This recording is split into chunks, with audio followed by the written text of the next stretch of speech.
What I speak today is not something new. ನಾನು ಈ ದಿವಸ ನಿಮ್ಮೊಡನೆ ಹಂಚಿಕೊಳ್ಳಿಕ್ಕಿರುವಂತ ವಿಷಯ ಹೊಸದೇನಲ್ಲ. It is a reminder and an attitude that we should always have. ಇದು ನಮಗೆ ಒಂದು ನೆನಪು ಮಾಡಿ ಕೊಡುವಂತದ್ದಾಗಿದೆ. ಮಾತ್ರವಲ್ಲದೆ ನಮ್ಮ ಮನೋಭಾವ ಏನಾಗಿರ್ಬೇಕು ಎಂಬುದನ್ನು ಕೂಡ ನಮಗೆ ತಿಳಿಸುವಂತ ಸಂಗತಿಯಾಗಿದೆ. In that brochure that Auntie sent out on that for this particular meeting, she had written 3 things: pray and participate.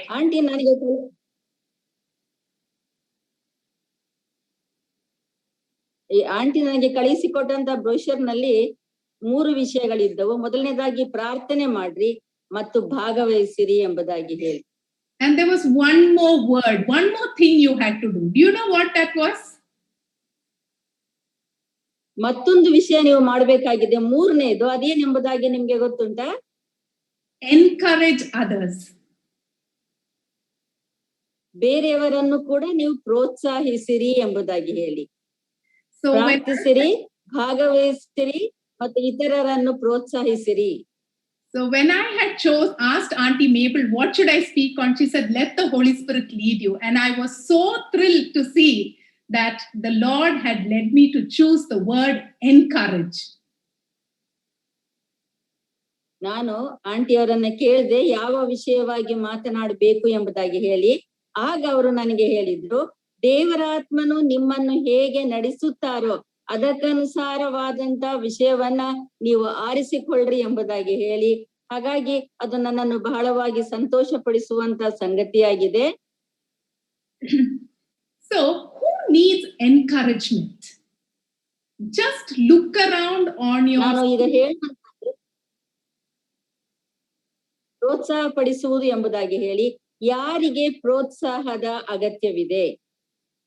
So look into your screen, look around your house if you have people, who do you see around you? ನೀವು ನಿಮ್ಮ ಸುತ್ತಲೂ ನಿಮ್ಮ ಮನೆಯಲ್ಲಿ ನೋಡುವುದಾದ್ರೆ ನೀವು ಯಾರನ್ನ ಅಲ್ಲಿ ಕಾಣುವವರಾಗಿದ್ದೀರಿ? Do you see all of them are breathing? Everybody is alive? ಎಲ್ರೂ ಜೀವ ಸಹಿತ ಇದ್ದೀರಾ? ಎಲ್ರೂ ಉಸಿರಾಡ್ತಾ ಇದ್ದೀರಾ?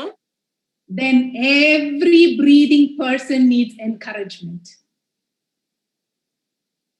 ಉಸಿರಾಡುವಂತ ಪ್ರತಿಯೊಬ್ಬ ವ್ಯಕ್ತಿಗೆ ಕೂಡ ಪ್ರೋತ್ಸಾಹದ ಅಗತ್ಯವಿದೆ. So in 1 Thessalonians chapter 4 verse 18 and 5 verse 11, there is a common phrase in these 2 verses. And it says, therefore encourage one another. 1 Thessalonians 4:18 and 5:11. 1 ಥೆಸಲೋನಿಕದವರಿಗೆ ಬರೆದ ಪತ್ರಿಕೆ 5ನೇ ಅಧ್ಯಾಯ 11ನೇ ವಚನದಲ್ಲಿ ನಾವು ಹೀಗೆ ನೋಡ್ತೇವೆ, ಆದ್ದರಿಂದ ನೀವು ಈಗ ಮಾಡುತ್ತಿರುವ ಪ್ರಕಾರವೇ ಒಬ್ಬರನ್ನೊಬ್ಬರು ಸಂತೈಸಿಕೊಳ್ಳುತ್ತಾ ಒಬ್ಬರ ಭಕ್ತಿಯನ್ನೊಬ್ಬರು ವೃದ್ಧಿಪಡಿಸುತ್ತಾ ಇರ್ರಿ. This meeting was called only to encourage and build our faith. ಈ ಒಂದು ಕೂಟಗಳು ಏಕೆ ಏರ್ಪಡಿಸಲ್ಪಟ್ಟಿವೆ ಎಂಬುದಾಗಿ ಹೇಳಿದರೆ ಒಬ್ಬರನ್ನೊಬ್ಬರು ನಾವು ಪ್ರೋತ್ಸಾಹಿಸುವವರಾಗುವಂತೆ ಮತ್ತು ಭಕ್ತಿಯಲ್ಲಿ ದೃಢಪಡಿಸುವಂತೆ ಈ ಕೂಟಗಳು ನಿಯೋಜಿಸಲ್ಪಟ್ಟಿವೆ. What does encourage mean? Encourage means to make somebody strong, strengthen that person, and to hold that person. ನಾನು ಪ್ರೋತ್ಸಾಹ ಪಡಿಸುವುದು ಎಂಬುದಾಗಿ ಹೇಳಿದ್ರೆ ನಾನು ಮತ್ತೊಬ್ಬರನ್ನು ಯಾವ ರೀತಿ ಉತ್ತೇಜನಗೊಳಿಸ್ತೇನೆ, ಅವರಿಗೆ ನಾನು ಆಧಾರವಾಗಿರ್ತೇನೆ ಮತ್ತು ಅವರಿಗೆ ನಾನು ಮುಂದೆ ಹೋಗುವಂತೆ ಅವರನ್ನ ಪ್ರೋತ್ಸಾಹಿಸುತ್ತೇನೆ ಎನ್ನುವುದನ್ನೆಲ್ಲ ಇದು ಒಳಗೊಂಡಂತಾಗಿದೆ. Now when your child was small, or even now your children when they're struggling, when your child was small and took that first step to walk, what did you do? You said very good and you clapped and you encouraged. ನಿಮ್ಮ ಮಗು ಮೊದಲ ಹೆಜ್ಜೆಗಳನ್ನು ಇಡ್ಲಿಕ್ಕೆ ಪ್ರಾರಂಭಿಸಿದಾಗ ನೀವು ಆಗ ಏನು ಮಾಡಿದಿರಿ? ನೀವು ಕೈ ತಟ್ಟಿ ಮಗುವಿಗೆ ಹೋಗು ಹೋಗು ಮುಂದೆ ಎಂಬುದಾಗಿ ಮಗುವನ್ನ ನಾವು ಪ್ರೋತ್ಸಾಹ ಪಡಿಸಿದ್ದೇವೆ ಎಲ್ಲಾ ತಾಯಂದಿರು ಸಹ. And when they are going through the struggles, we give them advice, we support, we do all that we can to help our children. ನಮ್ಮ ಮಕ್ಕಳು ಏನಾದರೂ ಕೂಡ ಕಷ್ಟಕ್ಕೆ ಸಿಲುಕಿಕೊಂಡಾಗ ನಾವು ಅವರನ್ನ ಎಲ್ಲಾ ರೀತಿಯಲ್ಲೂ ಕೂಡ ಪ್ರೋತ್ಸಾಹ ಪಡಿಸುತ್ತೇವೆ ಮತ್ತು ಅವರಿಗೆ ಆಧಾರವಾಗಿದ್ದು ಅವರು ದೃಢವಾಗುವ ಹಾಗೆ ಅವರಿಗೆ ಸಹಾಯ ಮಾಡುವವರು ನಾವಾಗಿರ್ತೇವೆ. And today we are in a time where we hear a lot of news which is very discouraging. All of us are going through tough times. ಈ ಒಂದು ದಿವಸಗಳಲ್ಲಿ ನಮ್ಮನ್ನು ದುಃಖಪಡಿಸುವಂತ ವ್ಯಥೆಗೊಳಿಸಲ್ಪಟ್ಟಂತ ಸಂಗತಿಗಳನ್ನ ನಾವು ಯಾವಾಗಲೂ ನಮ್ಮ ಸುತ್ತಮುತ್ತಲೂ ಕೂಡ ಕೇಳಿಕೊಳ್ಳುತ್ತಾ ಇದ್ದೇವೆ. ಯಾವಾಗಲೂ ಕೂಡ ನಮ್ಮಲ್ಲಿ ಹೆದರಿಕೆ ಕಾತರವನ್ನ ಉಂಟು ಮಾಡುವಂತ ವಿಷಯಗಳನ್ನ ನಾವು ನಮ್ಮ ಸುತ್ತಲಿಂದ ಕೇಳುವವರಾಗಿದ್ದೇವೆ. So Hebrews 3:13 says, encourage one another daily as long as it is called today, so that none of you may be hardened by sin's deceitfulness. Hebrews 3:13.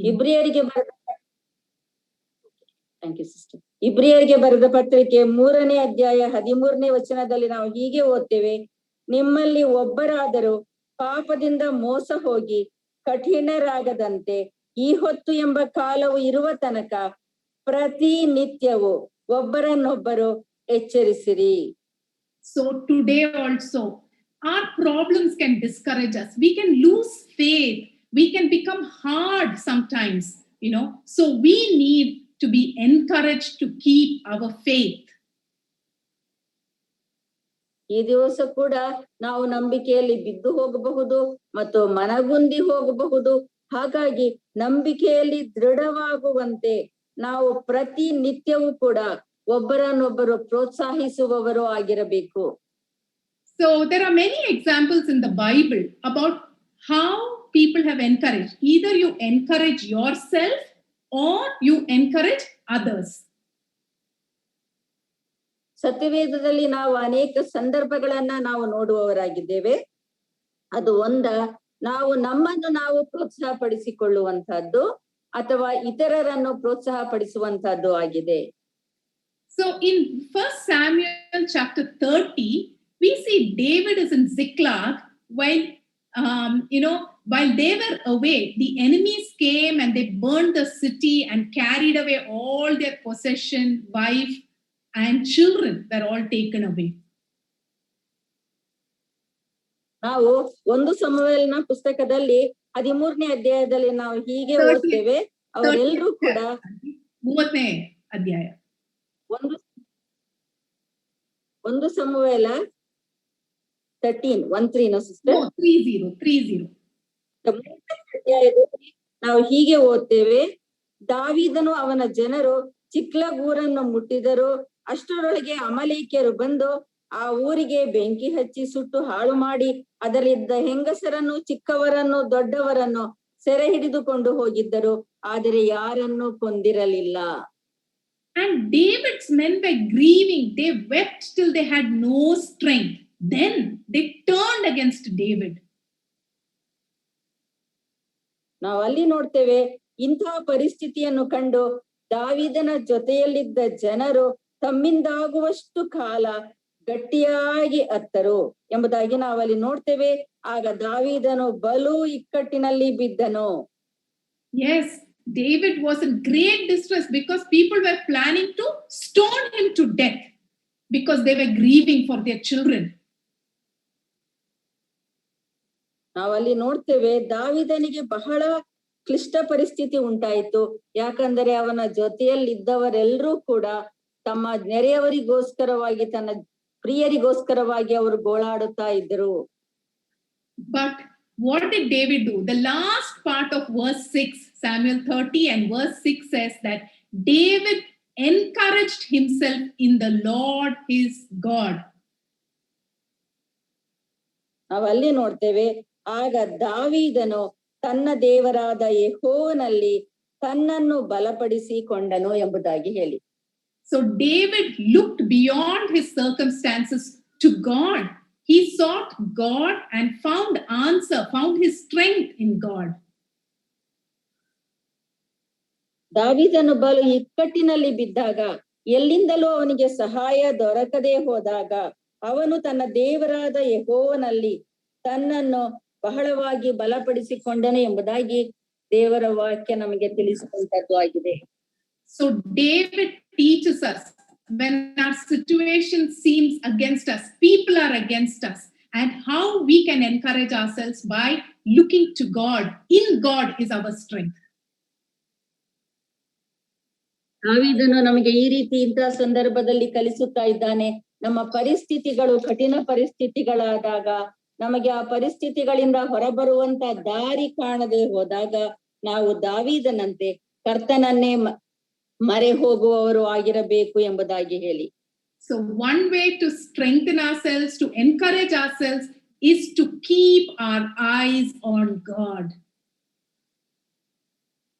ನಮ್ಮನ್ನು ಪ್ರೋತ್ಸಾಹ ಪಡಿಸಿಕೊಳ್ಳಲಿಕ್ಕಿರುವಂತ ಒಂದು ಮಾರ್ಗವೆಂಬುದಾಗಿ ಹೇಳಿದ್ರೆ, ನಾವು ನಮ್ಮ ದೃಷ್ಟಿಯನ್ನು ಕರ್ತನ ಕಡೆಗೆ ನೋಡುವವರು ನಾವು ಆಗಿರಬೇಕು.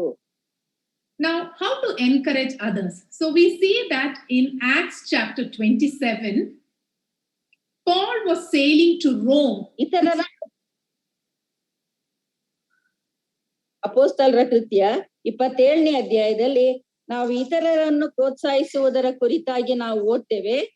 ಪೌಲನು ಆಗ ಹಡಗಿನಲ್ಲಿ ಪ್ರಯಾಣ ಮಾಡಿ ರೋಮಾಪುರಕ್ಕೆ ಹೋಗುತ್ತಾ ಇದ್ದನು. So Paul was in the storm even as he was fulfilling God's will. ದೇವರ ಚಿತ್ತವಕ್ಕನುಸಾರವಾಗಿ ಅವನು ಕಾರ್ಯ ಮಾಡುತ್ತಾ ಇರುವಾಗಲೂ ಸಹ ಅವನು ಈ ರೀತಿಯ ಒಂದು ಕಷ್ಟ ಪರಿಸ್ಥಿತಿ ಎಂಬುದಾಗಿ ಹೇಳಿದ್ರೆ, ಬಿರುಗಾಳಿಗೆ ಗುರಿಯಾಗಿದ್ದಂತ ಒಂದು ಪರಿಸ್ಥಿತಿಗೆ ಅವನು ಸಿಕ್ಕಿಕೊಂಡನು. But in that storm, God spoke to him and he was able to encourage others. ಇಂತಹ ಪರಿಸ್ಥಿತಿಯಲ್ಲಿ ಕೂಡ ದೇವರು ಅವನ ಜೊತೆಯಲ್ಲಿ ಮಾತನಾಡಿದರು. ದೇವರಲ್ಲಿ ಅವನು ತನ್ನನ್ನು ಬಲಪಡಿಸಿಕೊಂಡು ಇತರರನ್ನು ಪ್ರೋತ್ಸಾಹ ಪಡಿಸಲಿಕ್ಕೆ ಅವನಿಗೆ ಸಾಧ್ಯವಾಯಿತು. So you will see that in verse 25, he confesses his faith. He says, he believed, for I have faith in God that it will happen just as he told me. 27ನೇ ಅಧ್ಯಾಯ 25ನೇ ವಚನದಲ್ಲಿ ಹೀಗೆ ನೋಡ್ತೇವೆ, ಆದ್ದರಿಂದ ಜನರೇ ಧೈರ್ಯವಾಗಿರ್ರಿ, ನನಗೆ ಹೇಳಲ್ಪಟ್ಟ ಪ್ರಕಾರವೇ ಆಗುವುದೆಂದು ದೇವರನ್ನು ನಂಬುತ್ತೇನೆ, ಆದರೆ ಯಾವುದೋ ಒಂದು ದ್ವೀಪದ ದಡವನ್ನು ತಾಕಬೇಕಾಗಿದೆ ಎಂದು ಹೇಳಿದನು. God had told Paul, you will not lose, nobody is going to die, you will go to Rome. So Paul believed that message he received from God. ದೇವರು ಅವನಿಗೆ ಹೇಳಿದ್ದು, ನೀನು ಹೆದರಬೇಡ, ನೀನು ಸಾಯುವುದಿಲ್ಲ, ನೀನು ರೋಮಾಪುರಕ್ಕೆ ಹೋಗ್ಬೇಕಾಗಿದೆ ಎಂಬುದಾಗಿ ಹೇಳಿದ್ದರಿಂದ ದೇವರ ವಾಕ್ಯದ ಮೇಲೆ ಅವನು ನಂಬಿಕೆ ಇಟ್ಟು ತನ್ನನ್ನು ದೃಢಪಡಿಸಿಕೊಂಡನು. And then how did he encourage others? Verse 34 and 36, he led them by action. He urged those people, you eat bread because 14 days you have not eaten anything. ಅವನು ತನ್ನನ್ನು ದೇವರಲ್ಲಿ ಬಲಪಡಿಸಿಕೊಂಡದ್ದಲ್ಲದೆ ಇತರರಿಗೆ ಕೂಡ ಹೀಗೆ ಹೇಳ್ತಾ ಇದ್ದಾನೆ, ನೀವು ಕೂಡ ಧೈರ್ಯವಾಗಿರ್ರಿ, ಯಾಕಂದರೆ ಆ ಹೊತ್ತಿಗೆ 14 ದಿವಸ ಕಾದುಕೊಂಡು ಆಹಾರವೇನೂ ತೆಗೆದುಕೊಳ್ಳದೆ ಉಪವಾಸವಾಗಿ ಇದ್ದೀರಾದ್ದರಿಂದ ಆಹಾರ ತೆಗೆದುಕೊಳ್ಳಬೇಕೆಂದು ನಿಮ್ಮನ್ನು ಬೇಡಿಕೊಳ್ಳುತ್ತೇನೆ. ಇದು ನಿಮ್ಮ ಪ್ರಾಣ ರಕ್ಷಣೆಗೆ ಅವಶ್ಯ. ನಿಮ್ಮಲ್ಲಿ ಯಾರ ತಲೆಯಿಂದಾದರೂ ಒಂದು ಕೂದಲು ಉದುರಿ ಹೋಗುವುದಿಲ್ಲ ಎಂದು ಹೇಳಿ ರೊಟ್ಟಿಯನ್ನು ತೆಗೆದುಕೊಂಡು ಎಲ್ಲರ ಮುಂದೆ ದೇವರ ಸ್ತೋತ್ರ ಮಾಡಿ ಅದನ್ನ ಮುರಿದು ತಿನ್ನುವುದಕ್ಕೆ ಪ್ರಾರಂಭಿಸಿದರು. ಆಗ ಎಲ್ಲರೂ ಧೈರ್ಯ ತಂದುಕೊಂಡು ತಾವು ಆಹಾರವನ್ನು ತೆಗೆದುಕೊಂಡರು. So he led by action. He told them to eat, he gave thanks, and he first ate. He showed them that he trusted God by his action. ಅವನು ತನ್ನ ಕಾರ್ಯದ ಮೂಲಕವಾಗಿ ದೇವರಲ್ಲಿ ತಾನು ಭರವಸವಿಟ್ಟದ್ದನ್ನು ಇತರರಿಗೆ ಸಾಬೀತುಪಡಿಸಿದ್ದರು. ಅದರ ಸೂಚನೆಯಾಗಿ ಅವನು ತಾನು ಅವರ ಎದುರಿನಲ್ಲೇ ರೊಟ್ಟಿಯನ್ನು ತೆಗೆದುಕೊಂಡು ದೇವರ ಸ್ತೋತ್ರ ಮಾಡಿ ಮುರಿದು ತಿಂದನು. ಆಗ ಉಳಿದವರು ಕೂಡ ಪೌಲನ ಹಾಗೆ ಅವನನ್ನು ಅನುಕರಿಸುವವರಾದರು. So when we are in the storm with others, we have to lead by action. ನಾವು ಇತರರೊಡನೆ ಇಂತಹ ಒಂದು ಬಿರುಗಾಳಿಯಂತಹ ಸಂದರ್ಭಕ್ಕೆ ನಾವು ಒಳಗಾದಾಗ, ನಾವು ಇತರರನ್ನು ಪ್ರೋತ್ಸಾಹ ಪಡಿಸಬೇಕಾದರೆ ನಾವು ಕಾರ್ಯತಃ ಕೆಲಸ ಮಾಡಬೇಕಾಗಿರ್ತದೆ. Our faith-led actions encourage others. ನಮ್ಮ ನಂಬಿಕೆಯು ಕಾರ್ಯರೂಪದಲ್ಲಿ ಬರುವುದರ ಮೂಲಕವಾಗಿ ಇತರರನ್ನು ಪ್ರೋತ್ಸಾಹಿಸುವಂತಹದ್ದಾಗಿದೆ. It is not mere words that people are hearing. They see your actions also. ನಿಮ್ಮ ಬಾಯಿ ಮಾತುಗಳನ್ನ ಮಾತ್ರ ಜನರು ಕೇಳುವುದಲ್ಲದೆ, ನೀವು ಮಾಡುವಂತ ಕಾರ್ಯದ ಮೂಲಕವಾಗಿ ಅದನ್ನು ಅವರು ನೋಡಿ ಅವರು ಕೂಡ ಪ್ರೋತ್ಸಾಹಿಸಲ್ಪಡುವವರು ಆಗಿರ್ತಾರೆ. Many times we say, we believe God will take care of us. But how many of us lose sleep thinking what will happen? How will it work out? What will be tomorrow? ನಾವು ಸಾಮಾನ್ಯವಾಗಿ ನಾವು ಹೇಳ್ತೇವೆ, ದೇವರು ಎಲ್ಲವನ್ನ ನೋಡಿಕೊಳ್ತಾರೆ, ಆತನಿಗೆ ಎಲ್ಲ ಸಾಧ್ಯ ಎಂಬುದಾಗಿ ಬಾಯಿಂದ ಹೇಳ್ತೇವೆ. ಆದ್ರೆ ಎಷ್ಟು ಸಲ ನಾವು ರಾತ್ರಿ ಇಡೀ ನಿದ್ರೆ ಇಲ್ಲದೆ ನಮ್ಮ ಚಿಂತೆಗೆ ಒಳಗಾಗಿ ಪರಿತಪಿಸುವವರು ನಾವಾಗಿರ್ತೇವೆ. But David and Paul have shown us that we can face difficulties, come alongside others also who are struggling when we keep our eyes focused on God, when we tune our ears to listen to God. ದಾವೀದನು ಮತ್ತು ಪೌಲನು ಇಬ್ಬರು ಕೂಡ ತಮ್ಮ ಕಾರ್ಯಗಳ ಮೂಲಕವಾಗಿ ತಾವು ದೇವರಲ್ಲಿ ಯಾವ ರೀತಿ ಬಲಗೊಂಡಿದ್ದೇವೆ ಎಂಬುದನ್ನು ಇತರರಿಗೆ ತೋರಿಸಿಕೊಟ್ಟ ಪ್ರಕಾರ ನಾವು ಸಹ ಬರೀ ಬಾಯಿ ಮಾತಿನಿಂದ ಹೇಳುವುದಲ್ಲ, ಕಾರ್ಯತಃ ನಾವು ದೇವರಲ್ಲಿ ಇಟ್ಟಿರುವಂತ ನಂಬಿಕೆಯನ್ನು ಇತರರ ಮುಂದೆ ಸಾಬೀತುಪಡಿಸಬೇಕಾಗಿದೆ. So you may be thinking, oh, these are all great men of God, and so they could do these things. ನಾವು ಹೀಗೆ ಆಲೋಚನೆ ಮಾಡಬಹುದು, ದಾವೀದನು ಮತ್ತು ಪೌಲನು ಎಲ್ಲರೂ ಕೂಡ ಅವರ ನಂಬಿಕೆಯಲ್ಲಿ ಬಹಳವಾಗಿ ದೃಢವಾಗಿದ್ದಂತ ದೇವಜನರಾಗಿದ್ರು, ಹಾಗಾಗಿ ಅವರಿಗೆ ಮಾಡ್ಲಿಕ್ಕೆ ಸಾಧ್ಯ ಆಯ್ತು, ನನಗೆ ಆಗದೇ ಇರಬಹುದು ಎಂಬುದಾಗಿ ನಾವು ಆಲೋಚನೆ ಮಾಡಬಹುದು. So as sisters, I want to focus on two sisters this evening. ಹಾಗಾಗಿ ಈಗ ನಾವು ಇಬ್ಬರು ಸಹೋದರಿಯರ ಕುರಿತಾಗಿ ನೋಡುವ ನಾವು. So let's go to one hill country in Judea, a town in Judea. ನಾವು ಈಗ ಯುದಾಯದಲ್ಲಿರುವಂತ ಒಂದು ದೇಶಕ್ಕೆ ನಾವು ಹೋಗೋಣ. Can you guess who those two sisters are? ಆ ಇಬ್ಬರು ಸಹೋದರಿಯರು ಯಾರೆಂಬುದಾಗಿ ನೀವು ಆಲೋಚನೆ ಮಾಡ್ಲಿಕ್ಕೆ ಸಾಧ್ಯ ಉಂಟಾ? So that is in Luke chapter 1, 39 to 56. ಲೂಕನ ಸುವಾರ್ತೆ 1ನೇ ಅಧ್ಯಾಯ 39ರಿಂದ 40 ವಚನಗಳಲ್ಲಿ ನಾವು ಅದನ್ನ ನೋಡ್ತೇವೆ. So one woman ಕಾಲದಲ್ಲಿ was very old. ಕಾಲದಲ್ಲಿ ಅವಸರದಿಂದ ಮಲೆನಾಡಿಗೆ ಹೊರಟು ಯಹೂದದಲ್ಲಿರುವ ಒಂದೂರಿಗೆ ಹೋಗಿ ಜಕರಿಯನ ಮನೆಯನ್ನ ಸೇರಿ ಎಲಿಸಬೇತಳಿಗೆ ವಂದಿಸಿದಳು. ಈಕೆ ಒಬ್ಬ ವೃದ್ಧೆ ಆದಂತ ಸ್ತ್ರೀಯಾಗಿದ್ದಳು ಎಲಿಸಬೇತಳು. And people had told that she is barren, you cannot bear children. ಅದು ಜನರು ಆಕೆಯ ವಿಷಯದಲ್ಲಿ ಹೇಳುತ್ತಾ ಇದ್ರು, ಆಕೆ ಬಂಜೆ ಆಗಿದ್ದಾಳೆ, ಆಕೆಗೆ ಮಕ್ಕಳನ್ನ ಪಡೆಯಲಿಕ್ಕೆ ಸಾಧ್ಯವಿಲ್ಲ ಎಂಬುದಾಗಿ ಹೇಳಿ. And we have a young girl. She's I don't know, maybe in her teens in those days. I can imagine only a young girl, Mary, who's a virgin. ಮತ್ತು ಮತ್ತೊಬ್ಬ ಸ್ತ್ರೀ ಒಬ್ಬ ಕನ್ಯೆಯಾಗಿದ್ದಂತ ಸಣ್ಣ ಪ್ರಾಯದ ಯವನಸ್ಥೆಯಾದ ಮರಿಯಳಾಗಿದ್ದಳು. But both of them were instruments in God's hand. ಆದರೆ ಅವರಿಬ್ಬರು ಕೂಡ ದೇವರ ಕೈಯಲ್ಲಿ ಸಾಧನಗಳಾಗಿದ್ದರು. And both of them were in the unexpected situation of their life. ಇಬ್ಬರು ಕೂಡ ತಮ್ಮ ಜೀವಿತದಲ್ಲಿ ಅನಿರೀಕ್ಷಿತವಾದಂತಹ ಒಂದು ಸನ್ನಿವೇಶದಲ್ಲಿ ಅವರಿಬ್ಬರು ಕೂಡ ಇದ್ರು. Mary had just received a message of she's going to conceive a child, and she also got to know that Elizabeth is pregnant. ಮರಿಯಳು ಆಗ ತಾನೇ ಆಕೆ ಒಬ್ಬ ಮಗನನ್ನು ಪಡೆಯಲಿಕ್ಕಿದ್ದಾಳೆ ಎನ್ನುವಂತ ಒಂದು ವಿಷಯ ದೇವದೂತನ ಮೂಲಕವಾಗಿ ತಿಳಿಯಲ್ಪಟ್ಟಿತ್ತು. ಅದೇ ರೀತಿಯಲ್ಲಿ ಎಲಿಸಬೇತಳು ಸಹ ಅದೇ ಒಂದು ಪರಿಸ್ಥಿತಿಯಲ್ಲಿ ಇದ್ದಂತ ಒಬ್ಬ ಸಹೋದರಿ ಆಗಿದ್ದಳು. Can you imagine what would have gone through this young girl's mind? You know, people might be even willing to stone her because people don't understand.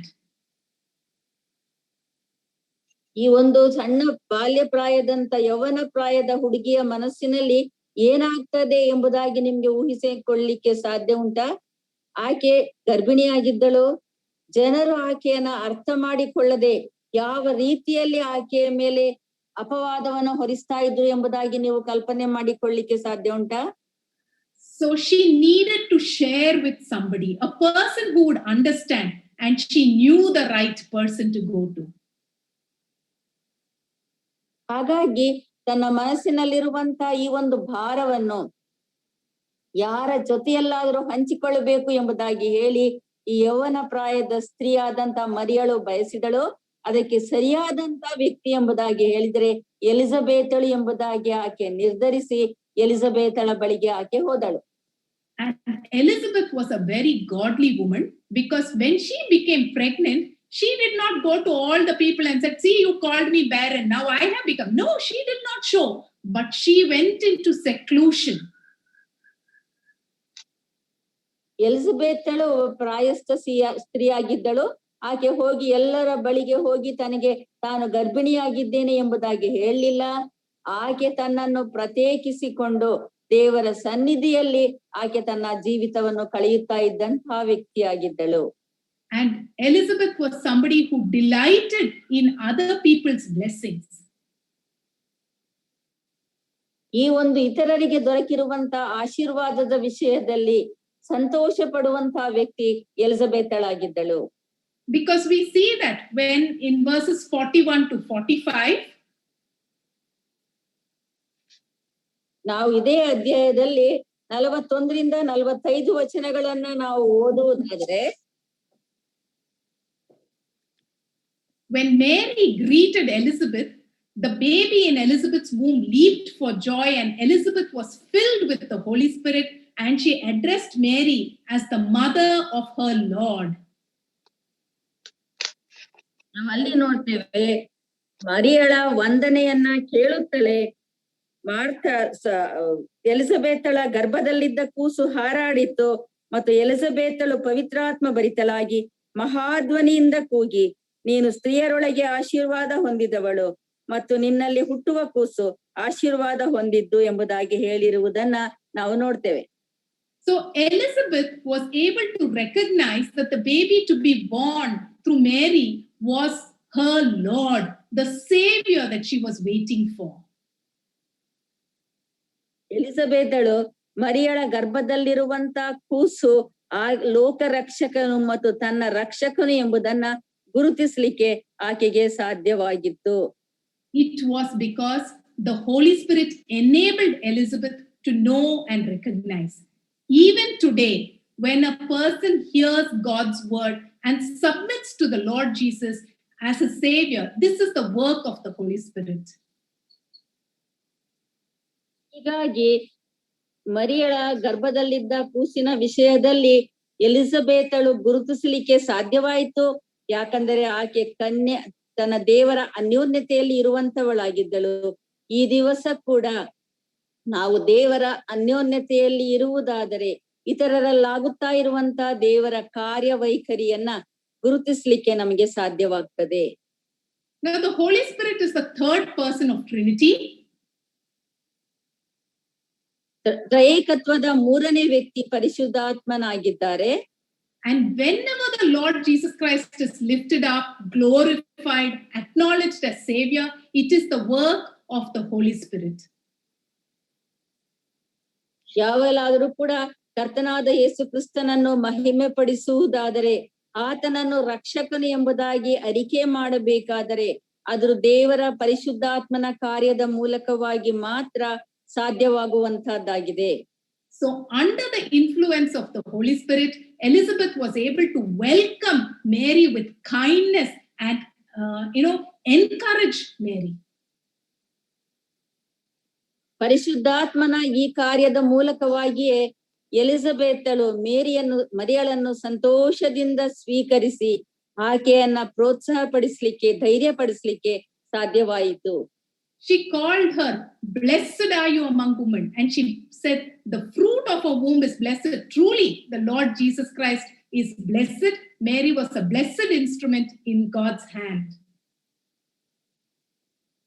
ಆಕೆ ಹೇಳಿದ್ದು, ನೀನು ಮತ್ತೆ ಎಲಿಜಬೆತಳು ಪವಿತ್ರಾತ್ಮ ಭರಿತಳಾಗಿ 42ನೇ ವಚನ, ಮಹಾಧ್ವನಿಯಿಂದ ಕೂಗಿ, ನೀನು ಸ್ತ್ರೀಯರೊಳಗೆ ಆಶೀರ್ವಾದ ಹೊಂದಿದವಳು ಮತ್ತು ನಿನ್ನಲ್ಲಿ ಹುಟ್ಟುವ ಕೂಸು ಆಶೀರ್ವಾದ ಹೊಂದಿದ್ದು, ನನ್ನ ಸ್ವಾಮಿಯ ತಾಯಿಯು ನನ್ನ ಬಳಿಗೆ ಬರುವಷ್ಟು ಭಾಗ್ಯ ಎಲ್ಲಿಂದಾಯಿತು? ಇಗೋ ನಿನ್ನ ವಂದನೆಯು ನನ್ನ ಕಿವಿಗೆ ಬೀಳುತ್ತಲೇ ಕೂಸು ನನ್ನ ಗರ್ಭದಲ್ಲಿ ಉಲ್ಲಾಸದಿಂದ ಹಾರಾಡಿತು. ನಂಬಿದವಳಾದ ನೀನು ಧನ್ಯಳೆ, ಕರ್ತನು ನಿನಗೆ ಹೇಳಿದ ಮಾತುಗಳು ನೆರವೇರುವವು ಅಂದಳು. Yeah, she said, "Blessed is she who believed." Even today, do you know that you and I, sisters, who believe in God's word are blessed? ಇಲ್ಲಿ ನೋಡ್ತೇವೆ, ನಂಬಿದವಳಾದ ನೀನು ಧನ್ಯಳೆ ಎಂಬುದಾಗಿ ಎಲಿಜಬೆತಳು ಮರಿಯಳಿಗೆ ಹೇಳುವುದನ್ನು ನೋಡ್ತೇವೆ.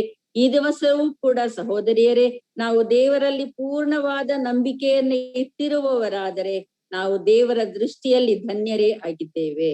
Because we see in the earlier portion, no word from God will ever fail. That is verse 37. ನಾವು 30ನೇ ವಚನದಲ್ಲಿ ನಾವು ನೋಡ್ತೇವೆ, ಹೆದರಬೇಡ, ನಿನಗೆ ದೇವರ ದಯೆ ದೊರಕಿತು ಎಂಬುದಾಗಿ ಹೇಳಿ, ಮತ್ತು ದೇವರಿಂದ ಬರುವಂತ ಯಾವ ಮಾತಾದರೂ ಕೂಡ ಅದು ಅಳಿದು ಹೋಗುವುದಿಲ್ಲ ಎಂಬುದಾಗಿ ಹೇಳುವುದನ್ನ ಕೂಡ ನಾವು ಅಲ್ಲಿ ನೋಡ್ತೇವೆ. 37ನೇ ವಚನ, ದೇವರಿಂದ ಬರುವ ಯಾವ ಮಾತಾದರೂ ನಿಷ್ಫಲವಾಗುವುದಿಲ್ಲ ಅಂದನು. So today also, no word of God will fail. That day, Mary had to listen to the angel and she believed. But today, we have the whole Bible in our hands and God's word will never fail. ಆ ದಿವಸದಲ್ಲಿ ಮರಿಯಳಿಗೆ ದೇವದೂತನ ಮುಖಾಂತರವಾಗಿ ದೊರಕಿದಂತ ಸಂದೇಶ ದೇವರಿಂದ ಬಂದ ಸಂದೇಶವಾಗಿದ್ದು ಅದು ನಿಷ್ಫಲವಾಗುವುದಿಲ್ಲ ಎಂಬುದನ್ನು ಆಕೆ ಅರಿತುಕೊಂಡಳು. ಈ ದಿವಸ ನಮ್ಮ ಕೈಯಲ್ಲಿ ಸತ್ಯವೇದ ಪೂರ್ತಿಯಾಗಿದೆ. ಇದು ದೇವರಿಂದ ಬಂದಂತ ದೇವರ ವಾಕ್ಯವಾಗಿದ್ದು ಅದು ಎಂದಿಗೂ ನಿಷ್ಫಲವಾಗುವಂತದ್ದು ಅಲ್ಲ, ಅದು ಜೀವವುಳ್ಳ ಸಜೀವ ವಾಕ್ಯವಾಗಿದೆ. Even Jesus calls us blessed. Do you know where? In John chapter 20 and verse 29, it says, "Blessed are those who have not seen and yet have believed." John chapter 20 and verse 20. ಯೋಹಾನ ಸುವಾರ್ತೆ 20ನೇ ಅಧ್ಯಾಯ 29ನೇ ವಚನದಲ್ಲಿ ನೋಡ್ತೇವೆ, ಕರ್ತನಾದ ಯೇಸು ಸ್ವಾಮಿ ಹೇಳಿದ್ದು, ನೀನು ನನ್ನನ್ನು ನೋಡಿದ್ದರಿಂದ ನಂಬಿದ್ದಿ, ನೋಡದೆ ನಂಬಿದವರು ಧನ್ಯರು ಎಂದು ಹೇಳಿದನು. So we can be sure that today, dear sisters, when we tune our ears to God's word and scriptures, we can encourage one another. ಈ ದಿವಸದಲ್ಲಿ ಕೂಡ ಮಕ್ಕಳೇ, ನಾವು ದೇವರ ಸ್ವರಕ್ಕೆ ಕಿವಿ ಕೊಡುವವರಾದರೆ, ನಾವು ದೇವರಿಂದ ಕೇಳಿದಂತ ವಾಕ್ಯದ ಮೂಲಕವಾಗಿ ನಾವು ನಮ್ಮನ್ನು ಪ್ರೋತ್ಸಾಹ ಪಡಿಸಿಕೊಳ್ಳುವುದಲ್ಲದೆ ಇತರರನ್ನು ಕೂಡ ಪ್ರೋತ್ಸಾಹ ಪಡಿಸಲು ಉತ್ತೇಜಿಸಲು ಸಾಧ್ಯವಾಗುವಂತದ್ದಾಗಿದೆ. So when we have turned our ears to God and hear from him, we can encourage others and give godly counsel in truth and love. ನಾವು ದೇವರ ಸ್ವರಕ್ಕೆ ಕಿವಿಗೊಟ್ಟವರಾಗಿ ಅದನ್ನ ಗ್ರಹಿಸಿಕೊಳ್ಳುವುದಾದರೆ ನಾವು ಇತರರನ್ನು ಕೂಡ ಪ್ರೀತಿ ಮತ್ತು ಸತ್ಯದ ಮೂಲಕವಾಗಿ ಪ್ರೋತ್ಸಾಹ ಪಡಿಸಲಿಕ್ಕೆ ಸಾಧ್ಯವಾಗುತ್ತದೆ. So do you have a Elizabeth in your life? ನಿಮ್ಮ ಜೀವಿತಗಳಲ್ಲಿ ಎಲಿಜಬೆತಳು ಇದ್ದಾಳೋ? Do you have somebody whom you seek godly counsel from, to whom you can pour out your heart to? ಮರಿಯಳು ಹೋಗಿ ಎಲಿಸಬೇತಳ ಬಳಿಯಲ್ಲಿ ಎಲ್ಲವನ್ನ ಹೇಳಿಕೊಂಡಂತೆ ನೀವು ನಿಮ್ಮ ಹೃದಯದಲ್ಲಿರುವಂತ ಎಲ್ಲಾ ಆಲೋಚನೆಗಳನ್ನು ಹಂಚಿಕೊಳ್ಳುವಂತ ಎಲಿಸಬೆತ್ತಳಂತ ಒಬ್ಬ ಹಿರಿಯ ಸಹೋದರಿ ನಿಮಗಿದ್ದಾಳೋ? And are you an Elizabeth to somebody else? Is there somebody who needs an information of faith? ನಂಬಿಕೆಯಲ್ಲಿ ದೃಢಪಡಿಸುವಂತ ಒಬ್ಬ ವ್ಯಕ್ತಿಯಾಗಿ ನೀವು ಒಬ್ಬ ಎಲಿಸಬೇತಳಾಗಿ ಇತರರಿಗೆ ಆತ್ಮಿಕ ಉತ್ತೇಜನವನ್ನ ಕೊಡುವವರಾಗಿದ್ದೀರೋ? Because in today's situation, there are many who are feeling very disappointed, discouraged. So will you take the effort to become an Elizabeth in the life of that person?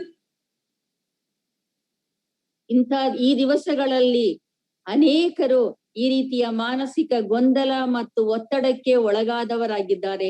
ಇಂತಹ ಪರಿಸ್ಥಿತಿಯಲ್ಲಿ ನೀವು ಎಲಿಸಬೇತಳಂತೆ ನೀವೇ ಮೊದಲಾಗಿ ಮುಂದುವರಿದು ಅಂತಹ ಸ್ಥಿತಿಯಲ್ಲಿರುವವರಿಗೆ ಪ್ರೋತ್ಸಾಹ ಮತ್ತು ಉತ್ತೇಜನವನ್ನು ಕೊಡುವಂತ ಅವಕಾಶ ನಿಮಗಿರುವಾಗ ನೀವು ಅದನ್ನ ಕಾರ್ಯತಃ ತೋರಿಸುವವರಾಗಿದ್ದೀರೋ? But before that, are you willing to take time to sit in the presence of God, hear from him, and then go to that system? ಅದನ್ನ ಮಾಡಬೇಕಾದರೆ ನೀವು ದೇವರ ವಾಕ್ಯದೊಡನೆ ಕರ್ತನ ಸನ್ನಿಧಿಯಲ್ಲಿ ಕುಳಿತುಕೊಂಡು ಆ ಮೂಲಕವಾಗಿ ಕರ್ತನ ಸ್ವರವನ್ನ ನೀವು ಕೇಳಿಸಿಕೊಂಡವರಾಗಿ ನೀವು ಬಲಗೊಂಡಾಗ ಮಾತ್ರ ಇತರರನ್ನು ಆತ್ಮೀಕವಾಗಿ ಬಲಪಡಿಸಲಿಕ್ಕೆ ನಿಮಗೆ ಸಾಧ್ಯವಾಗುವಂತದ್ದು ಆಗಿದೆ. And when you encourage, you know what is the response you will get? ನೀವು ಈ ರೀತಿ ಪ್ರೋತ್ಸಾಹ ಪಡಿಸುವಾಗ ನಿಮಗೆ ದೊರಕುವಂತ ಪ್ರತಿಕ್ರಿಯೆ ಯಾವುದಾಗಿದೆ ಎಂಬುದಾಗಿ ನಿಮ್ಗೆ ಗೊತ್ತುಂಟಾ? Look at Mary's response. She affirms her faith and she magnifies God. She glorifies God. ಮರಿಯಳ ಪ್ರತಿಕ್ರಿಯೆಯನ್ನು ನೋಡ್ರಿ, ಆಕೆ ಬಹಳವಾಗಿ ಸಂತೋಷ ಪಟ್ಟಳು. ಆಕೆ ಕೂಡ ಕರ್ತನಿಗೆ ಸ್ತುತಿಯನ್ನು ಸಲ್ಲಿಸಿರುವುದನ್ನ ನಾವು ಮುಂದೆ 46ನೇ ವಚನದಿಂದ ನಾವು ನೋಡುವವರಾಗಿದ್ದೇವೆ. 46 to 49, she has her eyes fixed on God and her heart is linked with God and she rejoices in God. 46ರಿಂದ 49ನೇ ವಚನ ಲೂಕನ ಸುವಾರ್ತೆ 1ನೇ ಅಧ್ಯಾಯದಲ್ಲಿ ಮರಿಯಳು ಕರ್ತನನ್ನು ಕೊಂಡಾಡುತ್ತಾ ಇದ್ದಾಳೆ. ಆಕೆಯ ಅಂತರ್ಯವು ಕರ್ತನಿಗೆ ಸಂತೋಷದಿಂದ ಕೃತಜ್ಞತಾ ಸ್ತುತಿಯನ್ನ ಸಲ್ಲಿಸುತ್ತಾ ಇರುವುದನ್ನ ನಾವು ನೋಡುವವರಾಗಿದ್ದೇವೆ. She does not know what will happen, how the plan of salvation will go ahead, what will happen to her, but she accepts God's mercy on her to use her. ದೇವರ ರಕ್ಷಣೆಯ ಕಾರ್ಯ ಹೇಗೆ ನೆರವೇರ್ತದೆ ಅದು ಯಾವುದು ಕೂಡ ಅವಳಿಗೆ ಗೊತ್ತಿಲ್ಲ. ಆದರೆ ದೇವರಿಂದ ಉಪಯೋಗಿಸಲ್ಪಡಬಹುದಾದಂತ ಈ ಒಂದು ಸಂದರ್ಭವನ್ನು ಆಕೆ ಕರ್ತನಿಗೋಸ್ಕರವಾಗಿ ಬಳಸಿಕೊಂಡದ್ದನ್ನು ನಾವು ಇಲ್ಲಿ ಗುರುತಿಸಬಹುದಾಗಿದೆ. Another thing we see is Mary acknowledges God as her savior. She also needed a savior. ಮರಿಯಳು ಕರ್ತನನ್ನು ತನ್ನ ರಕ್ಷಕನೆಂಬುದಾಗಿ ಆಕೆ ಅಂಗೀಕರಿಸಿದಳು. ಯಾಕಂದ್ರೆ ಮರಿಯಳಿಗೂ ಕೂಡ ರಕ್ಷಕನ ಅಗತ್ಯವಿತ್ತು. Every human being born on this earth needs a savior because we are sinners. ಲೋಕದಲ್ಲಿ ಹುಟ್ಟಿರುವಂತ ಪ್ರತಿಯೊಬ್ಬ ವ್ಯಕ್ತಿಗೂ ಕೂಡ ರಕ್ಷಕನ ಅವಶ್ಯಕತೆ ಇದೆ. ಯಾಕಂದರೆ ನಾವೆಲ್ಲರೂ ಕೂಡ ಪಾಪಿಗಳೇ ಆಗಿದ್ದೇವೆ. We need salvation from the penalty of sin, power of sin, and presence of sin. ನಮಗೆ ಪಾಪದ ಶಿಕ್ಷೆಯಿಂದ, ಪಾಪದ ಶಕ್ತಿಯಿಂದ, ಪಾಪದಿಂದ ನಮಗೆ ವಿಮೋಚನೆಯ ಅಗತ್ಯವಿದೆ ಅಥವಾ ರಕ್ಷಣೆಯ ಅಗತ್ಯವಿದೆ. So the penalty of sin is death. Romans 3:23 tells us that. ರೋಮಾಪುರದವರಿಗೆ ಬರೆದ ಪತ್ರಿಕೆ 3:23 ಪ್ರಕಾರ ಪಾಪವು ಕೊಡುವ ಸಂಬಳ ಮರಣವಾಗಿದೆ. Yeah, and this is not only physical death but eternal death, separation from God. ಅದು ದೈಹಿಕವಾದಂತ ಒಂದು ಮರಣ ಮಾತ್ರವಲ್ಲ, ಆದರೆ ನಿತ್ಯವಾದಂತ ಮರಣವಾಗಿದೆ. ಅಂದರೆ ದೇವರಿಂದ ಪ್ರತ್ಯೇಕಿಸಲ್ಪಡುವುದೇ ಆಗಿದೆ. And there was only one person who could give us that salvation, who was God, who perfectly lived and died for us. ಈ ನಿತ್ಯವಾದ ಮರಣದಿಂದ ನಮಗೆ ವಿಮೋಚನೆಯನ್ನು ಅಥವಾ ರಕ್ಷಣೆಯನ್ನ ಕೊಡ್ಲಿಕ್ಕೆ ಒಬ್ಬರಿಗೆ ಮಾತ್ರ ಸಾಧ್ಯ. ಆತನು ನಮ್ಮ ಕರ್ತನಾದ ಯೇಸು ಕ್ರಿಸ್ತನೇ ಆಗಿದ್ದು ತನ್ನ ರಕ್ತಕ್ರಯವನ್ನ ಕೊಡುವುದರ ಮೂಲಕವಾಗಿ ನಮಗೆ ರಕ್ಷಣೆಯ ಮಾರ್ಗವನ್ನು ಆತನು ಸಿದ್ಧಪಡಿಸಿರುವ ಆತನು ಆಗಿದ್ದಾರೆ. So do you know what it means to believe in the Lord Jesus Christ? If there's anybody in this group who has not yet believed in the Lord Jesus Christ, do you know what it means to trust and accept Jesus as Savior? ಈ ಗುಂಪಿನಲ್ಲಿ ಯಾರಾದರೂ ಕರ್ತನಾದ ಯೇಸುವನ್ನು ರಕ್ಷಕನನ್ನಾಗಿ ಅಂಗೀಕರಿಸದೇ ಇರುವವರು ಇರುವಲ್ಲಿ ನಿಮಗೆ ಗೊತ್ತುಂಟ ಯೇಸು ಸ್ವಾಮಿಯ ಮೂಲಕವಾಗಿ ದೊರಕುವಂತ ಈ ರಕ್ಷಣೆಯನ್ನು ನಂಬಿಕೆಯ ಮೂಲಕ ಹೇಗೆ ನಿಮ್ಮದಾಗಿಸಿಕೊಳ್ಳಬಹುದು ಎಂಬುದಾಗಿ ಹೇಳಿ. To believe to nothing else will save us but trusting in the Lord Jesus Christ, that he alone died in my place on that cross. ಕರ್ತನಾದ ಯೇಸು ಕ್ರಿಸ್ತನು ಮಾತ್ರ ನನ್ನ ಪಾಪದ ಶಿಕ್ಷೆಯನ್ನು ಶಿಲುಬೆಯ ಮೇಲೆ ನನಗೋಸ್ಕರವಾಗಿ ಅನುಭವಿಸಿದ್ದಾರೆ ಎಂಬ ಒಂದು ಕಾರ್ಯದಲ್ಲಿ ಭರವಸವನ್ನಿಡುವುದಕ್ಕಿಂತ ವಿಭಿನ್ನವಾದ ಯಾವುದೇ ಕಾರ್ಯದ ಮೂಲಕ ನಾವು ರಕ್ಷಣೆಯನ್ನು ನಮ್ಮದಾಗಿಸಿಕೊಳ್ಳಲು ಸಾಧ್ಯವಿಲ್ಲ. So that is salvation from the penalty of sin. Now salvation from the present power of sin is even today, after accepting the Lord Jesus Christ, we still do sin. But how do we overcome that? ಇದು ಪಾಪಕ್ಕೋಸ್ಕರವಾಗಿ ಸಲ್ಲಿಸಬೇಕಾದಂತ ಪ್ರಾಯಶ್ಚಿತ್ತವಾಯಿತು. ಆದ್ರೆ ಪಾಪದ ಶಕ್ತಿಯಿಂದ ಬಿಡುಗಡೆ ಹೊಂದುವುದು ಹೇಗೆ? ನಾವು ರಕ್ಷಿಸಲ್ಪಟ್ಟವರಾಗಿದ್ದಾಗ್ಯೂ ಸಹ ಇನ್ನೂ ಅನೇಕ ವೇಳೆ ಪಾಪಕ್ಕೆ ಅಧೀನರಾಗಿ ನಡ್ಕೊಳ್ಳುವವರು ಆಗಿರ್ತೇವೆ. So that happens when we trust in the power of the Holy Spirit, work with him in obedience to God's word. ನಾವು ದೇವರ ಪರಿಶುದ್ಧಾತ್ಮನಲ್ಲಿ ನಂಬಿಕೆಯನ್ನಿಟ್ಟು ದೇವರ ವಾಕ್ಯಕ್ಕೆ ವಿಧೇಯರಾಗಿ ಜೀವಿಸುವಾಗ ಪಾಪದ ಶಕ್ತಿಯಿಂದ ನಾವು ಬಿಡುಗಡೆಯನ್ನು ಪಡೆಯಬಹುದಾಗಿದೆ. And we also have salvation from the presence of sin, that is the future hope when Jesus Christ comes. ನಮಗೆ ಪಾಪದ ಸನ್ನಿಧಿಯಿಂದ ಕೂಡ ನಮಗೆ ಬಿಡುಗಡೆ ದೊರಕುವಂತಹದ್ದಾಗಿದೆ. ಅದು ಮುಂದೆ ಕರ್ತನಾದ ಯೇಸು ಕ್ರಿಸ್ತನು ಬಂದಾಗ ಅಲ್ಲಿ ಪಾಪವಿರುವುದಿಲ್ಲ. ಹಾಗಾಗಿ ಪಾಪದಿಂದ ಕೂಡ ನಾವು ದೂರವಾಗಿ ಇರಲಿಕ್ಕೆ ಆಗ ಸಾಧ್ಯವಾಗುವಂತಹದ್ದಾಗಿದೆ. So Jesus Christ is the salvation, and Mary was the vessel that God used to bring Christ into this world. ಕರ್ತನಾದ ಯೇಸು ಕ್ರಿಸ್ತನು ತಾನೇ ಪಾಪದಿಂದ ಬಿಡುಗಡೆ ಕೊಡುವಂತ ರಕ್ಷಕನಾಗಿದ್ದು ಮರಿಯಳು ಕರ್ತನನ್ನು ಈ ಲೋಕಕ್ಕೆ ತರುವಲ್ಲಿ ದೇವರಿಂದ ಉಪಯೋಗಿಸಲ್ಪಟ್ಟಂತ ವ್ಯಕ್ತಿಯಾದಳು. And her focus was on God's mighty act. ಆಕೆ ಪೂರ್ತಿಯಾಗಿ ಗಮನ ಕೊಟ್ಟದ್ದು ದೇವರ ಶಕ್ತಿಯುಳ್ಳ ಹಸ್ತಗಳ ಕೆಳಗೆ ಮಾತ್ರವಾಗಿತ್ತು. And she was able to see God was extending mercy to her, and this mercy extends from generation to generation. ದೇವರ ಕೃಪೆಯು ಆಕೆಗೆ ಕೊಡಲ್ಪಟ್ಟದ್ದನ್ನು ಆಕೆ ಗುರುತಿಸಿದಳು. ಈ ಕೃಪೆಯು ಒಂದು ಸಂತತಿಯಿಂದ ಮತ್ತೊಂದು ತಲೆಗೆ ಹೀಗೆ ದಾಟಿ ಹೋಗುವಂತಹದ್ದು ಆಗಿದೆ. So when our heart is linked with God, even in the difficult situation, we can have expectation from God. ನಮ್ಮ ಹೃದಯವು ದೇವರ ಜೊತೆಯಲ್ಲಿ ನಾವು ಒಂದಾದಾಗ ಎಂಥ ಕಠಿಣ ಪರಿಸ್ಥಿತಿಯಲ್ಲಾದರೂ ಕೂಡ ನಾವು ದೇವರಿಂದ ಮಾರ್ಗದರ್ಶನವನ್ನು ಪಡೆದುಕೊಳ್ಳಲಿಕ್ಕೆ, ದೇವರ ಚಿತ್ತವನ್ನು ಅರಿತುಕೊಳ್ಳಲಿಕ್ಕೆ ನಮಗೆ ಸಾಧ್ಯವಾಗುವಂತಹದ್ದು ಆಗಿದೆ. And when our hearts are linked with fellow believers, we have the courage to affirm our faith. ನಾವು ಇತರ ವಿಶ್ವಾಸಿಗಳ ಜೊತೆಯಲ್ಲಿ ಅನ್ಯೋನ್ಯತೆಯಲ್ಲಿರುವಾಗ ನಾವು ನಮ್ಮ ನಂಬಿಕೆಯಲ್ಲಿ ದೃಢಗೊಳ್ಳಲು ಇದರ ಮೂಲಕವಾಗಿ ನಮಗೆ ಧೈರ್ಯ ಉಂಟಾಗುವಂತಹದ್ದಾಗಿದೆ. And verses 54 to 55, we see Mary is praising God's faithfulness.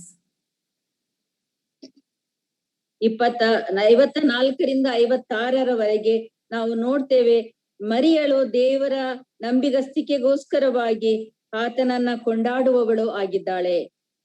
Mary saw God as a promise-keeping God who never forgot the promise he gave to Abraham. ಅಲ್ಲಿ ನೋಡ್ತೇವೆ ಮರಿಯಳು ಕರ್ತನಿಗೆ ಹೀಗೆ ಹೇಳ್ತಾ ಇದ್ದಾಳೆ, ನಮ್ಮ ದೇವರು ವಾಗ್ದಾನವನ್ನು ನೆರವೇರಿಸುವಾತನು ಆಗಿದ್ದಾರೆ.